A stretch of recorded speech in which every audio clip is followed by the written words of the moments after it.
मध्य प्रदेश के धार भोजशाला मामले पर आज बड़ा फैसला आने वाला है। एमपी हाई कोर्ट की इंदौर बेंच आज इस बेहद संवेदनशील और चर्चित मामले में अहम निर्णय सुना सकती है। एएसआई यानी कि भारतीय पुरातत्व सर्वेक्षण की रिपोर्ट के बाद ये लगातार मामला चर्चा और विवाद का केंद्र बना हुआ है। ऐसे में आज के फैसले पर पूरे प्रदेश की ही नहीं, देश भर की नजरें टिकी हुई हैं। फैसले को देखते हुए प्रशासन पूरी तरह अलर्ट मोड पर है। धार शहर और भोजशाला परिसर के आसमान सुरक्षा के कड़े इंतजाम यहां इसके आसपास में किए गए हैं। अतिरिक्त पुलिस बल तैनात किया गया है और संवेदनशील इलाकों में लगातार निगरानी रखी जा रही है। सोशल मीडिया पर भी पुलिस की खास नजर बनी हुई है।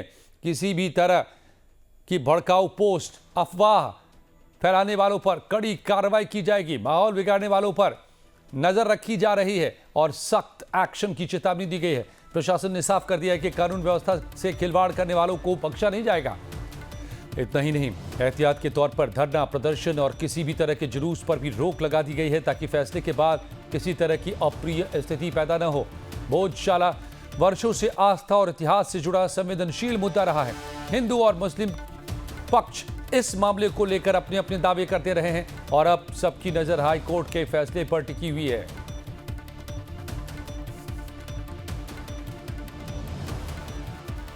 मेरे पीछे आप देख सकते हैं कमाल मौलाना मस्जिद है या देवी सरस्वती का मंदिर है। इसी को लेकर जब इंदौर हाई कोर्ट में अंतिम फैसला आज होने जा रहा है, क्योंकि लगातार 2022 से यहाँ इसी को लेकर चर्चा खूब हो रही है।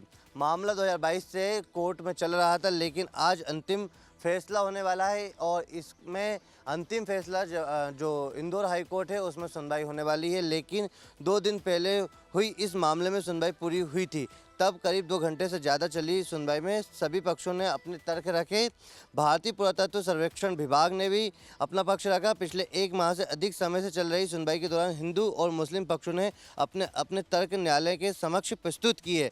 अब यह मामला 2022 में तब शुरू हुआ था जब रंजना अग्निहोत्री और उनके साथियों ने हिंदू फ्रंट फॉर जस्टिस की ओर से हाईकोर्ट में याचिका दायर कर भोजशाला का धार्मिक स्वरूप तय करने और हिंदू समाज को पूर्ण अधिकार देने की मांग की थी। लेकिन फ़िलहाल तो आज अंतिम फैसला है और मुस्लिम पक्ष इसको कमाल मौलाना मस्जिद कहते हैं और हिंदू पक्ष इसे देवी सरस्वती का मंदिर कहते हैं।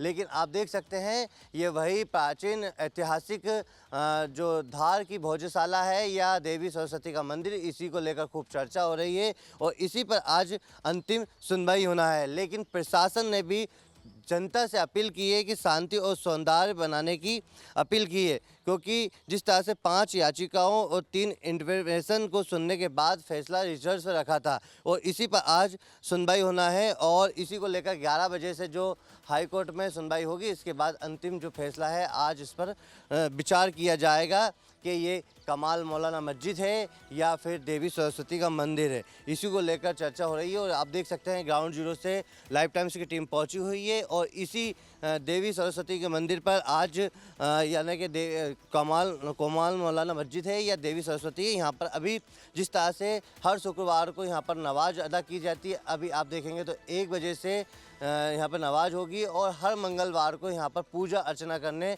लोग भी आते हैं। मगर फ़िलहाल तो इस चर्चित भोजशाला की खूब चर्चा हो रही, लेकिन सबकी निगाहें इंदौर हाई कोर्ट पर जब 11 बजे सुनवाई होगी उस पर टिकी हुई नज़र आएगी। मगर प्रशासन हाई अलर्ट पर है, लगातार यहाँ पर गश्त की जा रही है और पुलिस फोर्स भी तैनात कर दिया गया है। आप पीछे देख सकते हैं जिस तरह से यहाँ पर जो चर्चित भोजशाला है, यहाँ पर आसपास में पुलिस फोर्स भी तैनात है और बाहर तक मैं दिखाना चाहूँगा आपको। देख सकते हैं बैरिकेड्स लगा दिया गया है, बैरिकेडिंग, और ये पूरे इलाके में यानी कि आप देखेंगे जहाँ तक यहाँ पर किसी को प्रवेश नहीं हो दिया जाता अंदर, लेकिन बाहर भी अब बैरिकेडिंग्स लगा दी गई है।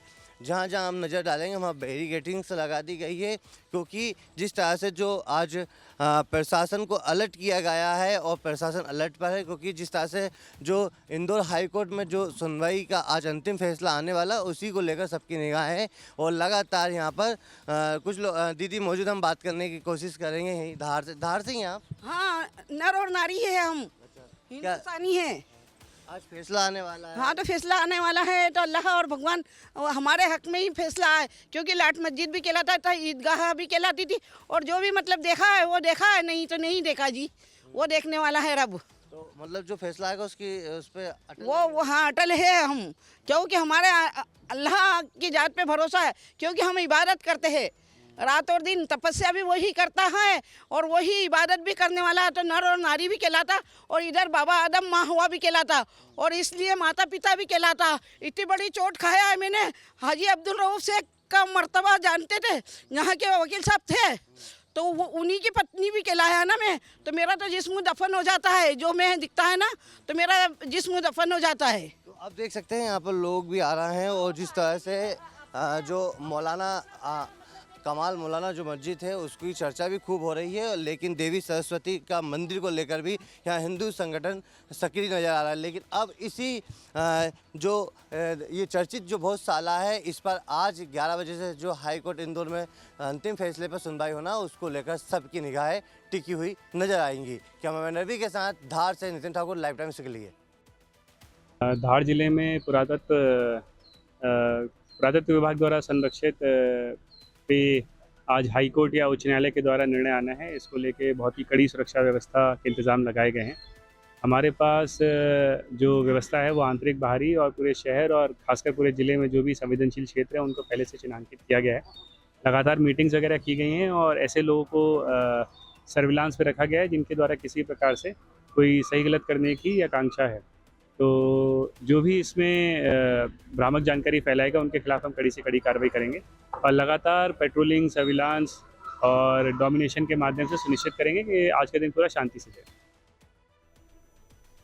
तो बहुत बड़ा फैसला आज नजर सबकी है, यहां पर प्रशासन चौकस है, लेकिन फैसला किस बात का आना है इसको समझिए।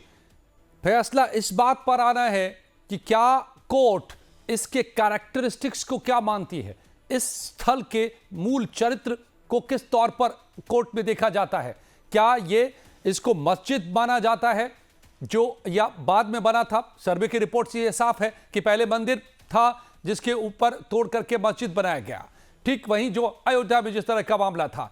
तो क्या कोर्ट इसको मस्जिद का कैरेक्टर इसका मानता है या फिर मंदिर का कैरेक्टर जो मूल रूप से मंदिर था यहां पर, क्योंकि जो सर्वे की रिपोर्ट 2000 पन्नों की एसआई की रिपोर्ट है उसमें साफ तौर पे बताया गया है कि ये मूल रूप से मंदिर ही था। मंदिर के कई तमाम चीजें, चिन्ह, सब कुछ मिले हैं यहां पर।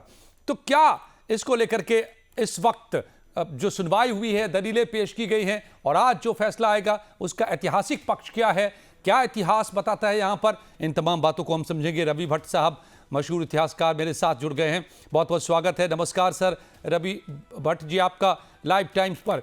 और नितिन हमारे संवाददाता लगातार नजर बनाए हुए हैं, मौके पर मौजूद हैं और वहां से एक एक पल की रिपोर्टिंग हमें कर रहे हैं।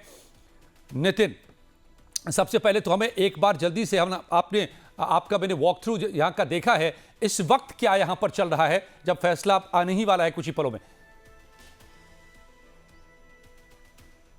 हाँ अजय जी, मैं धार में मौजूद हूँ। ऐतिहासिक जो बहुत साला है, यहाँ पर प्रशासन की चाक चौबंद व्यवस्था कर ली गई क्योंकि जुमे की नमाज है और जिस तरह से जो फैसला आने वाला है इसी की संवेदनशीलता को ध्यान में रखते हुए प्रशासन अलर्ट है। आप देखिए चारों ओर बैरिकेडिंग से लगा दी है, ये वो ऐतिहासिक भोजशाला है और इसी ऐतिहासिक भोजशाला पर देवी सरस्वती मंदिर है या ये मौलाना मस्जिद है, इसी को लेकर खूब चर्चा की। प्रशासन की जो तमाम प्रशासन की जो व्यवस्था है वो हो चुकी है। ये देखिए बैरिकेडिंग चारों ओर लगा दी गई है क्योंकि 1 बजे से जो यहाँ पर नमाज होगी उसको ध्यान में रखते हुए प्रशासन अलर्ट है। भारी पुलिस फोर्स तैनात कर दिया गया है। ये देखिए चारों ओर भारी पुलिस फोर्स तैनात कर दिया गया है जहाँ जहाँ बैरिकेडिंग से लगाना है, क्योंकि अभी 12 बजे के बाद यहाँ पर किसी को प्रवेश नहीं होने दिया जाएगा। इसी को ध्यान में रखते हुए बैरिकेडिंग से लगा दी जाएगी। मगर अभी जिस तरह से आज जुमे की नमाज है और जो फैसले को ध्यान में रखते हुए, संवेदनशीलता को ध्यान में रखते हुए आज जिस तरह से जो प्रशासन है वो अलर्ट आ रहा है। 163 यहाँ पर जो धारा लगा दी, कोई सोशल मीडिया पर भड़काऊ बयान नहीं दे, और चारों ओर यानी कि मध्य धार में हर जगह पुलिस तैनात कर दी गई है। 5 से अधिक लोग एक जगह खड़े नहीं हो सकते। तो जो 2022 से केस चल रहा था हाई कोर्ट और सुप्रीम कोर्ट में, उस पर अब कहीं ना कहीं अंतिम फैसला आज सुनाने आ सकता है। इंदौर की हाई कोर्ट में डबल बेंच पे ये फैसला पूरा वहाँ पर सुनाया जाएगा। आज बने रहिए आप। तमाम तैयारियां, शुक्रवार का दिन, इसलिए यहाँ पर नमाज अता करने की तैयारियां हो रही हैं। आपको बताएं कि ये भी एक काम चलाओ फैसला 2003 में दिया गया था। व्यवस्था बनाई गई थी कि मंगलवार को हिंदू समुदाय के लोग यहाँ पर पूजा करेंगे और शुक्रवार को मुस्लिम समुदाय के लोग नमाज अदा करेंगे। अब ये सरस्वती मंदिर है, वाग देवी मंदिर है, या फिर कमालुद्दीन मौला की दरगाह और मस्जिद है? विवाद मूल रूप से ये है, फैसला भी इसी पर आना है कि इसका मूल चरित्र क्या माना जाता है। लेकिन इतिहासकार रवि भट्ट साहब हैं। रवि भट्ट साहब, इतिहास को कुरेदा गया है, मामला भी ऐतिहासिक है। इतिहास क्या बताता है इस स्थल के बारे में? राजा भोज के इस वाग देवी मंदिर, जिसको कहते हैं हिंदू समुदाय के लोग, कमालुद्दीन मौला की दरगाह कहते हैं मुस्लिम समुदाय के लोग, इतिहास क्या का फैक्ट क्या है? देखिए, जहां तक इसका प्रश्न उठता है, मैं आपको बता दूं कि ये मिथ और हिस्ट्री का ये बड़ा आइडियल मिक्सचर है, और इसको विभिन्न पक्षकार अपने ढंग से इसलिए पेश करते हैं क्योंकि ये एकदम क्लियर हिस्ट्री नहीं है और ना ही एकदम एग्जैक्टली ये मिथ है। ये दोनों का मिक्सचर है। मैं आपको यहाँ से 1000 साल पहले ये करीब मैं ले जाऊँगा आपको, यहाँ पर 1000 सेंचुरी में मैं आपको लेके जाऊँगा। राजा भोज जो होते थे वो मिडविल पीरियड के अंदर भारत के बहुत बड़े भूभाग पे, ये होता है परमार राजा थे, ये इस पे राज करते थे, और इनका पीरियड जो शुरू होता है 1000 से लेके 1055 के बीच में माना जाता है, जहाँ तक हिस्टोरियंस इसको मानते हैं। और इनका इतने ज्यादा प्रतापी, इतने ज्यादा राजा थे। कोई राजा ज्यादातर जो होते हैं वो बाहुबली होते हैं, पर ये मात्र एक ऐसे राजा थे जो बाहुबली तो थे इसलिए इनका राज बहुत बड़ा था। इसके अलावा भी खुद ये संस्कृत, एस्ट्रोनॉमी, आपको वास्तुकला, आर्किटेक्चर और मेडिसिन और पोएट्री, लिटरेचर, इस सबके ये प्रकांड पंडित थे। He was supposed to be a scholar of all this and he has written a number of treaties on that. तो ये अपने आप में इन राजा को एक अनोखा राजा बनाता है, और इसी वजह से आज भी पूरे हिंदी बेल्ट के अंदर एक कहावत प्रचलित है कि कहा राजा भोज और कहा एक दूसरी जात को मैं नाम नहीं लूंगा, उसका नाम लिया जाता है अक्सर। तो इसका मतलब है कि अगर ये हिस्ट्री नहीं है, पर ये आप ओरल हिस्ट्री का पार्ट है, ये जो चला, इससे आप समझ सकते हैं कि राजा भोज का क्या महत्व उस जमाने हुआ करता था। ये परमार राजा हुआ करते थे। उसके बाद यहाँ पर जो 12th सेंचुरी के अंदर जो दूसरे यहाँ पर परमार राजा हुए, वर्मन करके, और दूसरे, वो इनसे कितना प्रभावित थे, आप इस बात का अनुमान इस बात से लगा सकते हैं कि वो अपने आप को कहते थे कि मैं इनका इनकारनेशन हूँ, मैं जो राजा भोज थे मैं उनका इनकारनेशन हूँ, मैं पुनर्जीवित होकर उन्हीं के तरीके से आया हूँ। कोई भी राजा दूसरे राजा को कोई शेष बात कर नहीं देगा कि मैं इतना प्रतापी हूँ कि मैं उनके जैसा आया हूँ, उनके जैसा ही मैं उनका पुनर्जन्म हूँ, कभी कोई नहीं कहेगा। उसके बाद हम आते हैं 12वीं सदी के बाद में आते हैं हम, उसके नीचे 13वीं और 14वीं सदी के बीच में हम आते हैं। इसका ये जिस जगह का ये जो परिसर है, इसका निर्माण मोटे तौर पर माना जाता है, डिफरेंट आर्कियोलॉजिस्ट और हिस्टोरियन ये मानते हैं कि 14वीं सदी के अंदर हुआ है। लेकिन एक बड़ी आयरनी देखिए, आप चाहे आयरनी कहिए या आप कहिए विरोधाभास कहिए या कहिए, एक बड़ी मतलब एक ध्यान देने योग्य बात वो ये है कि इसका 14वीं सदी तो कहा जाता है, पर इसके अंदर जो मटेरियल यूज किया गया है और इसके अंदर जो बड़े बड़े ब्लॉक्स यूज करे गए, उनका जो वास्तुशिल्प है वो 11वीं और 12वीं शताब्दी का है। ये अपने आप में बहुत बड़ी आश्चर्य की बात है। ये बिल्कुल वैसे ही है जैसे कुतुब मीनार जब बनी थी, तो कुतुब मीनार के अंदर भी आप जाके देख लिए, वो जैन टेम्पल्स का जो है वो आज भी आपको दिख जाएंगे उसके ब्लॉक। तो वहां तो खैर खुलेआम लिखा हुआ भी है कि वो मंदिरों को गिरा के इसको बनाया गया था कुतुब मीनार को, वहां पर आज भी आपको शिलालेख मिल जाएगा। तो इससे ये प्रमाणित होता है कि जो 14वीं शताब्दी, अच्छा, और इसके बाद आते हैं आपको इसके अंदर जो मकबरा बना हुआ है, इसके अंदर चार गुंबदनुमा जो मकबरे बने, जिसके अंदर मेन है, जिसको लेके सारा झमेला है, वो जो है वो मौलाना कमालुद्दीन चिश्ती धारवी, वो जहाँ के होते तो उसके नाम से अटैच कर दिया था, धारवी कह दिया जाता था। तो कमालुद्दीन धारवी का एक वहां पर जो मेन मकबरा बना हुआ है। अब सवाल इस बात का उठता है, वो 14वीं और जो कब्रें बनी हुई वहां पर जी, वो बनी हुई 14वीं शताब्दी से लेके 15वीं शताब्दी के बीच की बनी हुई है। तो अब ये सारा जो एक लैथल ब्लड हो गया है, वो ब्लड ये हो गया है कि एक पक्ष को लगता है वो केवल वही देखना चाहता है कि हाँ मस्जिद है और यहाँ पर मकबरा है, और जबकि इसी चीज को आप यहाँ पर सबसे पहले मैं आपको ले जाना, आपका ध्यान आकर्षित करना चाहूंगा, एक बहुत फेमस हिस्टोरियन हुआ है, उसका नाम है जॉन मैकलॉम। जॉन मैकलॉम ने पहली बार 1822 के अंदर उसने इसका निरीक्षण करा, और निरीक्षण करने के बाद में उसने खुद इस बात को कहा है कि उसने वहां से एक पैनल हटाया था। पैनल, आई अंडरस्टैंड, जो कोई चीज बनी होती है उसके ऊपर बाद में, जैसे आपको लाल किला बना हुआ, उसके बाद में स्टोन की पैनलिंग करी गई है, सैंड स्टोन की। तो जो पैनल था उसके अंदर जो हिंदी की कविता थी, एक कवि थे, उसका नाम था रोड। तो रोड कवि जो थे, उनकी एक पूरी रचना जो थी, वो हिंदी का बड़ा प्रारंभिक रूप भी कुछ लोग उसको मानते हैं साहित्यकार, मैं I not go to the details, ठीक है। तो वो उसको उसने कहा मैंने खुद हटाया, और हटाने के बाद वो बॉम्बे ले गया। बॉम्बे के अंदर जो एशियाटिक सोसाइटी थी उसमें रखा गया, और उसके बाद में वहां से शिफ्ट करा गया, वहां पर वो जो म्यूजियम है वहां पर, उसका देखिए भी मैं नाम दिमाग से जा रहा, वहां पर वो शिफ्ट करा गया। तो एक तो आप क्या गया जॉन मैकलॉम का, यानी कि कई एक के बाद चलते हैं 1903। जी भट्ट साहब, आप जो सजेस्ट कर रहे हैं, मैं आपको दर्जनों गिना सकता हूँ, बिल्कुल कई ऐसे प्रमाण मिलते हैं ऐतिहासिक तौर पर। जी, मैं आता हूं सर आपके पास अगेन। कई ऐसे ऐतिहासिक प्रमाण मिल सकते हैं, जैसे कि जो कोर्ट के आदेश पर यहां ASI की खुदाई हुई है, उसमें देखिए कि शिलालेख भी मिले हैं, जिसमें संस्कृत और प्राकृत व्याकरण के शिलालेख मिले हैं। तो ये इसको विश्वविद्यालय भी माना जाता है कि राजा भोज के समय में ये विश्वविद्यालय था, इसीलिए वाग्देवी का मंदिर था, इसीलिए सरस्वती जी की प्रतिमा थी जिसको अंग्रेज उठाकर ले गए।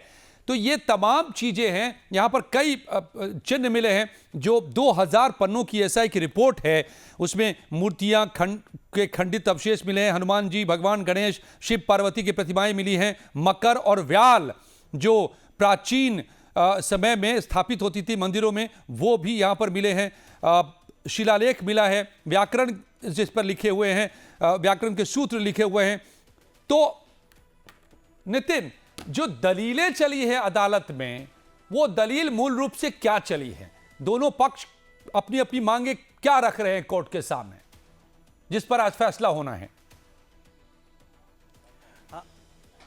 अजय जी, बताना चाहूँगा 2022 से ये मामला चल रहा है भोजशाला में कि देवी सरस्वती का मंदिर है या मौलाना मस्जिद है। लेकिन जिस तरह से भारतीय पुरातत्व विभाग का एक सर्वेक्षण भी जो टीम थी, वो 98 दिन इस भोजशाला में आई थी, जिन्होंने बारीकी से पूरा प्रशिक्षण किया और निरीक्षण किया, और उन्होंने तमाम जो रिपोर्ट थी वो हाई कोर्ट और सुप्रीम कोर्ट में उन्होंने सौंप दी थी। लेकिन जिस तरह से लगातार जो हिंदू संगठन के लोग हैं वो कह रहे थे कि ये देवी सरस्वती का मंदिर है, लेकिन मुस्लिम धर्म के लोग ये कह रहे हैं कि ये मस्जिद है, तो इसी की खूब चर्चा रही थी। लेकिन अब सुप्रीम कोर्ट के बाद पूरा मामला इंदौर हाई कोर्ट में आ गया था। इंदौर हाई कोर्ट के भी यहाँ पर जज आए थे और कुछ वकील आए थे जिनकी टीम थी, उन्होंने भी यहाँ पर सर्वेक्षण निरीक्षण किया। लेकिन जिसके बाद अब अंतिम फैसला यानी कि आज होने जा रहा है।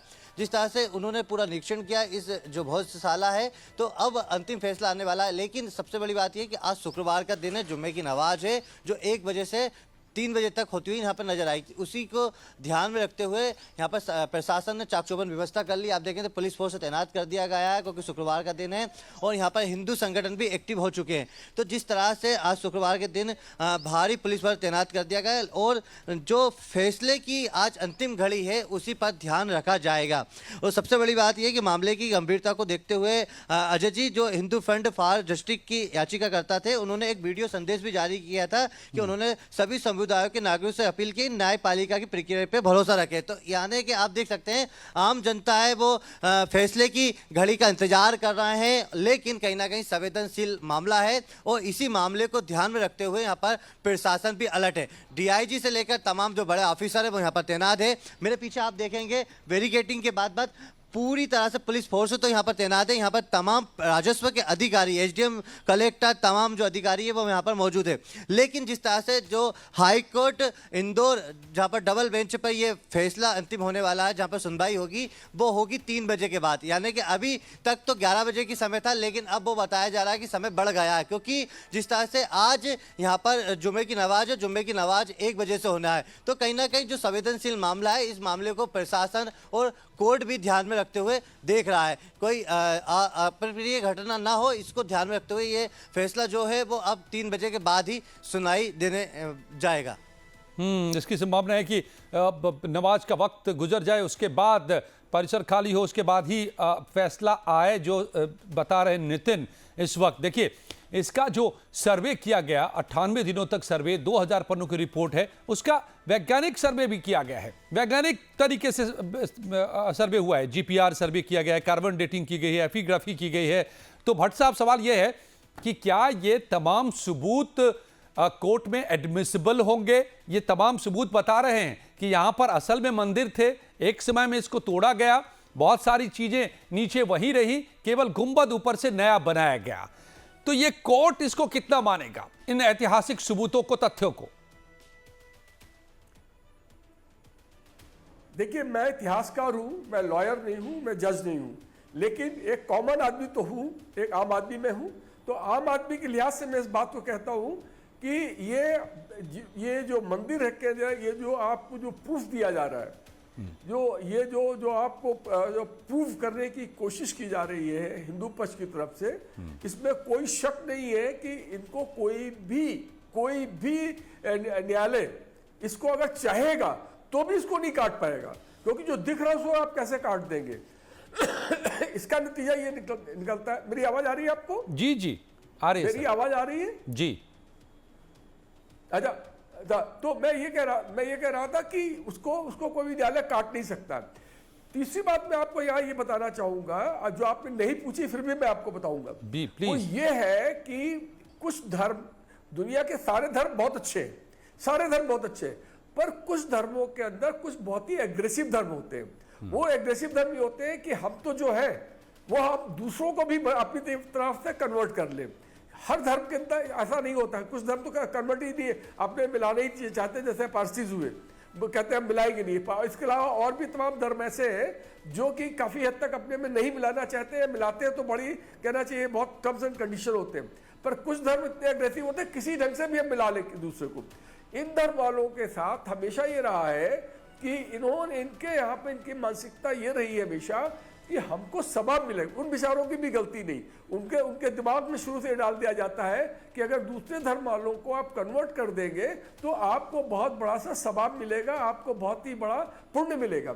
इसका नतीजा ये निकलता है कि जिस जगह पर भी उनका शासन रहा है, और मिडवल पीरियड के अंदर शासन हमेशा आपको बल के द्वारा होता था, इसके अलावा कोई चीज नहीं होती थी, जो बल के और इलॉजिकल नहीं होता था, इलॉजिकल भी होता था। तो जहां पर भी होते थे तो वो दूसरे के धर्म को, धार्मिक स्थलों को तोड़कर अपने धर्म के प्रतीकों को वहां पर वो, ये एक ऐतिहासिक तथ्य जो आप बता रहे हैं। फिर चाहे आपका सोमनाथ जी, आप सोमनाथ का मंदिर देख लीजिए, आप उसके बाद बनारस आ जाइए, मथुरा आप आ जाइए, और हिंदुस्तान के छोटी छोटी तो एक नहीं कम से कम हजारों जगह ऐसी होंगी, ऐसी होंगी। हुआ है। और अयोध्या का फैसला हमारे सामने है, ज्ञानवापी मंदिर का मामला अभी भी अदालत में है, मथुरा का मामला अदालत में है। बिल्कुल भट्ट साहब जो बता रहे हैं कि ऐसा इतिहास में होता रहा है कि पूजा स्थलों का विध्वंस करके वहां पर मस्जिदों का निर्माण किया गया, ये एक ऐतिहासिक तथ्य है। लेकिन पेच इसमें यह है, यहां भी सर्वे रिपोर्ट यही बताता है कि पहले यहां पर मंदिर हुआ करता था, बाद में मस्जिद या फिर का रूप दिया गया।